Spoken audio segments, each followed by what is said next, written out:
मैं आपसे ये कब कह रहा हूं कलमा पढ़िए आप? मैंने आपसे कब कहा? मैंने आपसे कब कहा कि कुरान की आयतें पढ़ी जाएं? यहां ये लोकतंत्र का मंदिर है। मैं कहूं तो आप रोक नहीं सकते और मैं न कहूं तो आप मुझसे जबरदस्ती नहीं कर सकते। और अगर आप जबरदस्ती कर सकते हैं तो कहिए, आप कहिए कि जबरदस्ती कहना होगा।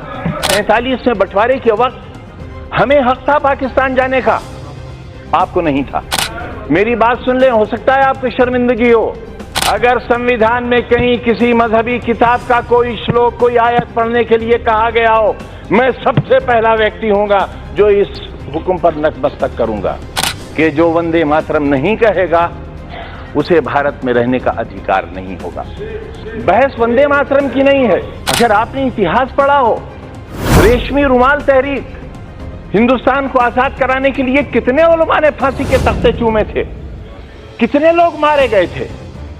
देश में न जाने कितनी मिट्टी की पहाड़ियां वो हैं जिनमें हमारी लाशें आज भी सड़ गई होंगी, लेकिन उनमें 47 में बंटवारे के वक्त हमें हक था पाकिस्तान जाने का, आपको नहीं था। हमें हक था, लेकिन हमारे अजदाद ने यह तय किया कि यह वतन हमारा है। हमारे अजदाद की कब्रें हैं यहां, हमारे बुजुर्गों के मज़ारात हैं यहां। जामा मस्जिद है दिल्ली की, ताजमहल है, किले हैं, हमारे बुजुर्गों की यादें हैं और यही आज धरोहर है हमारे भारत की। वही लोग गद्दार हो गए, उन्हीं का नाम लेकर सड़कों पर मारा जाने लगा। हम अपनी मर्जी से रुके थे, हमें किसी ने जबरदस्ती नहीं रोका था। जो अपनी मर्जी से रुके उनके लिए आज ही सदन में यह कहा गया कि जो वंदे मातरम नहीं कहेगा उसे भारत में रहने का अधिकार नहीं होगा। बहस वंदे मातरम की नहीं है। मेरी बात तो सुन लें आप, मेरी बात सुन लें, हो सकता है आपको शर्मिंदगी हो।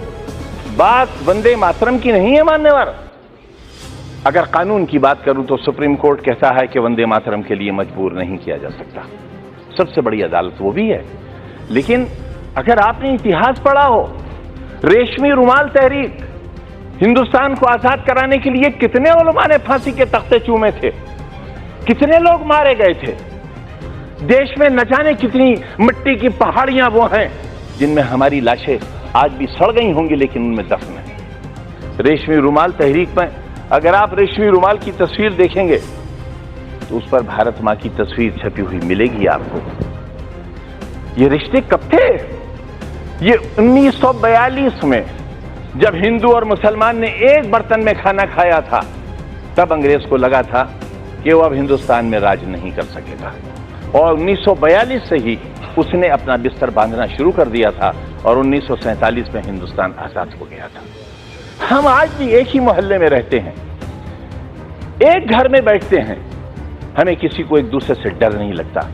लेकिन जब हम चुनी हुई संस्थाओं में आते हैं, जब वोट जैसी चीज हमारा मुकद्दर बनने वाली होती है, तब इंसानियत के सारे रिश्ते हमारे टूट जाते हैं मान्यवर। इससे देश बहुत कमजोर हो रहा है, इससे हम बहुत कुछ खो रहे हैं। आप मुझे मजबूर तो नहीं करेंगे। मैं आपसे ये कब कह रहा हूं कलमा पढ़िए आप? मैंने आपसे कब कहा? मैंने आपसे कब कहा कि कुरान की आयतें पढ़ी जाएं? यहां ये लोकतंत्र का मंदिर है, ये संविधान का मंदिर है। जो चाहे कहे, अगर मैं कहूं तो आप रोक नहीं सकते और मैं न कहूं तो आप मुझसे जबरदस्ती नहीं कर सकते। और अगर आप जबरदस्ती कर सकते हैं तो कहिए, आप कहिए कि जबरदस्ती कहना होगा।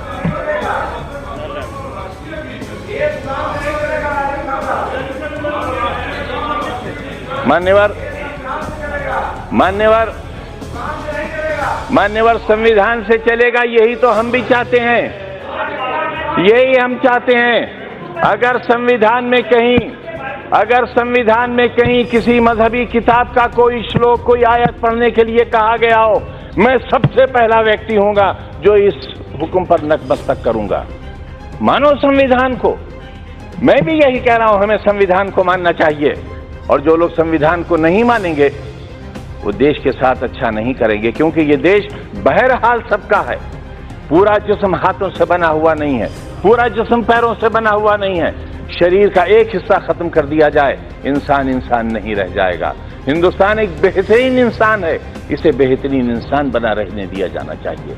ये कहना चाहता हूं मैं।